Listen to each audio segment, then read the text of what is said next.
Terrence Levy Hall était un policier canadien qui a servi comme officier au sein du service de la police de Toronto et de la police provinciale de l'Ontario, l'OPP.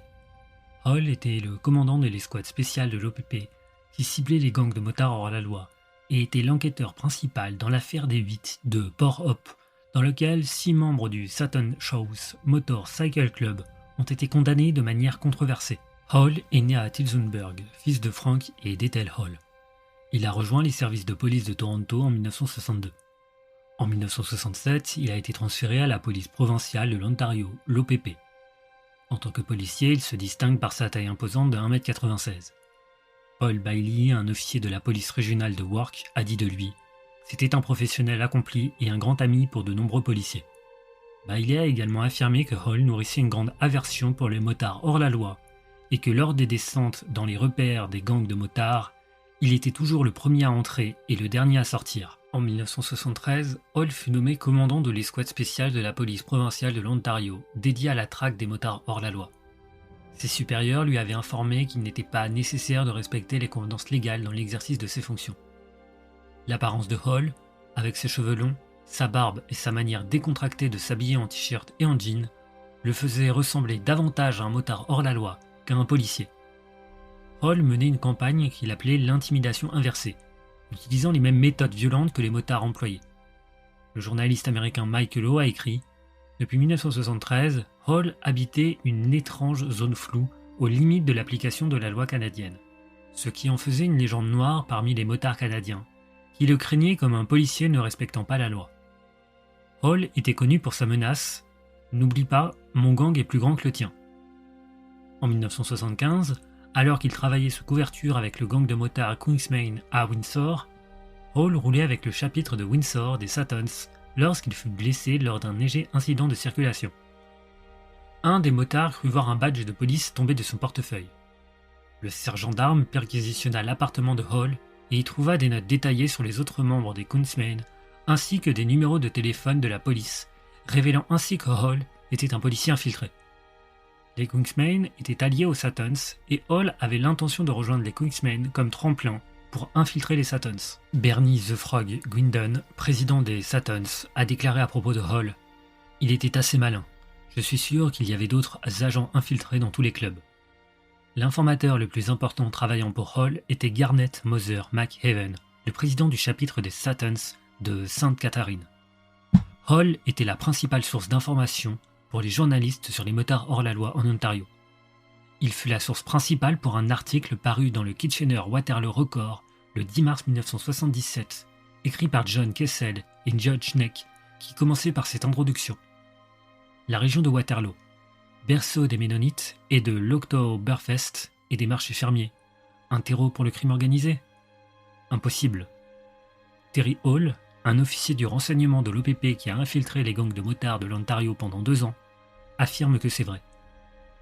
Hall a accusé le chapitre de Kitchener des Suttons de fabrication et vente de drogue illégale, prostitution, jeux d'argent, meurtre, violences rémunérées, faux billets, échecs contrefaits, ainsi que de recel de biens volés précieux. Cet article faisait partie d'une offensive médiatique menée par l'escouade spéciale dans le but d'obtenir un budget plus conséquent. Hall servait de source principale pour plusieurs articles parus dans les journaux de l'Ontario en 1977 et 1978, qui dépeignaient les gangs de motards hors la loi de manière très claire. Le succès de Hall fut encore plus grand, avec un article de McLean's en juillet 1977, écrit par Kessel et Schneck, intitulé « Born to Race Hell », pour lequel Hall fut à nouveau la principale source. L'article commençait par cette introduction. Les gangs de motards hors la loi sont la forme la plus récente et la plus négligée du crime organisé en Amérique du Nord.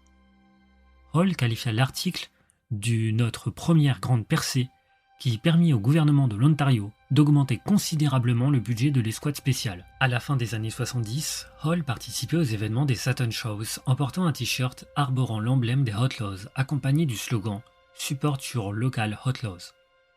Lors des événements des Outlaws, il portait un t-shirt avec l'emblème des Suttons et le slogan « Support your local Sutton Shows », une provocation évidente. Dans la nuit du 18 octobre 1978, Hall dirigea une descente de police au clubhouse du chapitre de Kitchener des Suttons, situé sur Weber Street, où il fracassa la porte et endommagea la serrure. Au cours de l'opération, des échanges verbaux eurent lieu avec David Hoffman, le trésorier du chapitre de Kitchener, que Hall accusera de complot en vue de commettre un meurtre en décembre. Après le départ de Hall, Hoffman s'occupa de réparer la serrure endommagée. Plus tard dans la nuit, un motard, William Matiak, fut tué à Port Hope. Le 27 octobre 1978, Hall prit en charge l'affaire du Port Hope 8. Il semble qu'Hall ait décidé d'utiliser la mort de William comme une occasion de démanteler Satan's House en condamnant autant de motards que possible pour ce meurtre. Il commença son enquête en surveillant de près Richard Sauvé et Gordon Van Harlem, qu'il considérait comme les principaux suspects dans le meurtre de Matiak. Hall prit Sauvé et Van Harlem en garde à vue pour les interroger au sujet du meurtre. Plus tard, Hall insista pour jouer une partie de billard avec Sauvé et Blaker, au cours de laquelle il se vanta de les suivre depuis plusieurs jours. Hall et Sauvé furent sur le point de se battre, mais le conflit se termina lorsque Hall frappa un autre membre des Satans, Bobby Cousin. La méthode qu'Hall utilisa pour identifier d'autres suspects, consistant à faire montrer des séries de photos des membres de Satans aux témoins du meurtre par un de ses adjoints, le constable Donald Denny, suscita la controverse. Le 5 décembre 1978, Hall obtient des mandats d'arrêt contre 8 motards de Satan's House qui furent connus sous le nom de Port Hope 8. Hall témoigna en tant qu'expert pour le procureur de la couronne, affirmant que Satan's House était le deuxième plus grand gang de motards en Ontario, avec environ 75 membres. Ed Martin, l'avocat de David Hoffman, demanda à Hall s'il avait vu Hoffman la nuit du 18 octobre 1978, ce à quoi Hall répondit par l'affirmative. Cependant, Hall prétendit qu'il était tout de même possible qu'Hoffman se soit rendu à Port Hope après son départ, affirmant « J'ai parcouru les 195 km en 1 heure et 23 minutes de Kitchener à Port Hope ».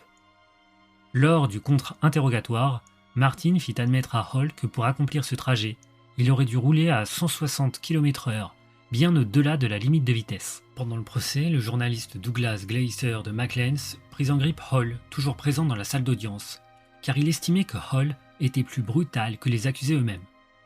Glazer décida de faire un article sur Hall, intitulé « Le plus grand gang de tous », qui se voulait une dénonciation de l'escouade spéciale, car Glazer pensait que la seule différence entre Hall et les motards qu'il pourchassait était qu'Hall portait un insigne de police alors que les motards n'en portaient pas. Dans un incident étrange, lors d'une visite à Port Hope, les notes de Glazer pour son article furent volées et détruites par un témoin de la couronne, le conseiller municipal Rod Stewart, qui pensait apparemment qu'il était de son devoir de témoin d'empêcher la parution de l'article de Glazer.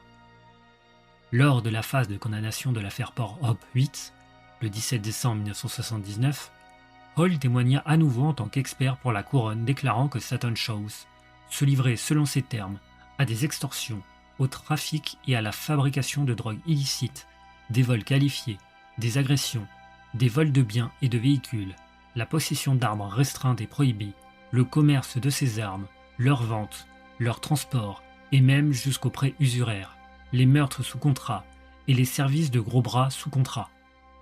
Sur la base des déclarations de Hall, le juge Osborne condamna 4 des membres du Port Hope 8 à la réclusion à perpétuité, avec possibilité de libération conditionnelle après 10 ans. Hall a souvent été accusé d'avoir piégé les membres du Port Hope 8, ou tout du moins d'avoir mené une enquête bâclée. En effet, il n'a pas fourni aux avocats de la défense les enregistrements audio des appels téléphoniques interceptés, qui prouvaient qu'un des accusés, David Hoffman, se trouvait à Kitchener la nuit du meurtre, et non à Port Hope, comme l'affirmait la couronne, lors du procès en 1979. De plus, la veste que portait Gary Como, la nuit où Matiak a été tué, qui comportait un trou de balle et aurait corroboré le témoignage de Como affirmant avoir été blessé par balle, a disparu après avoir été saisi par la police le 10 janvier 1979.